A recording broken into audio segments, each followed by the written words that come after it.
And why am I mad? I am mad because we talk, we don't do.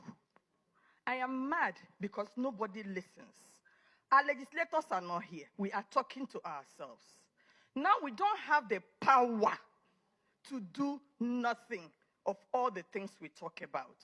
We are talking about oversight. How do you account for the fact that the flight ticket to go and oversight somebody was paid for that person by the agency?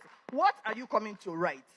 You go there, they tell you what to write, they give you money, they quarter you, they give you flight, and the members will come and fight over the money that they gave to them. They will not give the clerk. They will not give the committee assistants that they take with. But it's not even the fact that they didn't give the clerk. Now you are compelled to write a report of what you did not see, what did not happen, and you lie. Me as a Catholic, I will just go for confession first. Then secondly, financing a public hearing. We did a public hearing last year. And then the committee called me to tell me that a consultant was employed to write a report. And then I asked the consultant, were you at the public hearing? He said, no. So what do you want to write?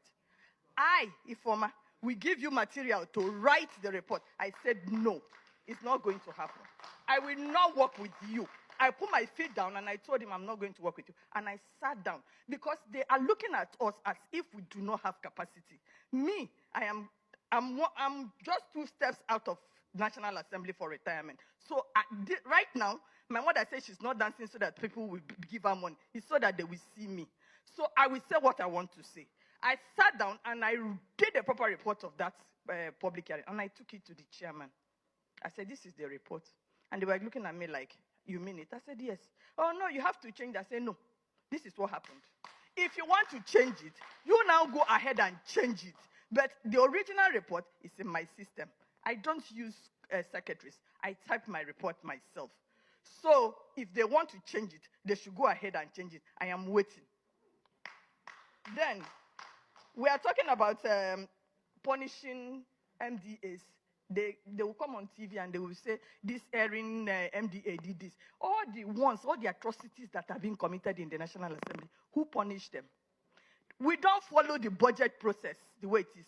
They will budget money for instance, staff budget, money for training, money for clinic, money for sports, money for books, money. They collapse it. It is in the National Assembly I say hearing about collapse.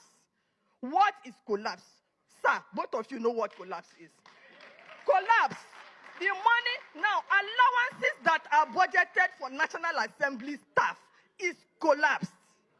So, we as citizens, because we are still citizens, first, before we became National Assembly staff, and then you have no power to even go and hold a press conference because we are sworn to oath of silence.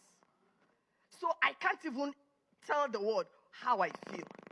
Allowances that we are constitutionally, even, I put it in the Constitution this time, statutory allocation to the National Assembly staff, they collapsed it till now. Some people have retired. It takes over a year, 2 years for them to pay the National Assembly staff their retirement benefit before you start talking of pension. Go and see them. They look like scarecrows. Our former colleagues call us, direct us to beg for money for fuel. They are coming to the National Assembly. You see them standing at the junction into the National Assembly. They can't afford to fuel their cars. So apart from what the Constitution says, themselves, who is looking at the one they are collapsing and chopping? They chop their own, they chop our own. Then they will put excesses there. So please. Thank you very much, Madam Ifoma, for that beautiful song.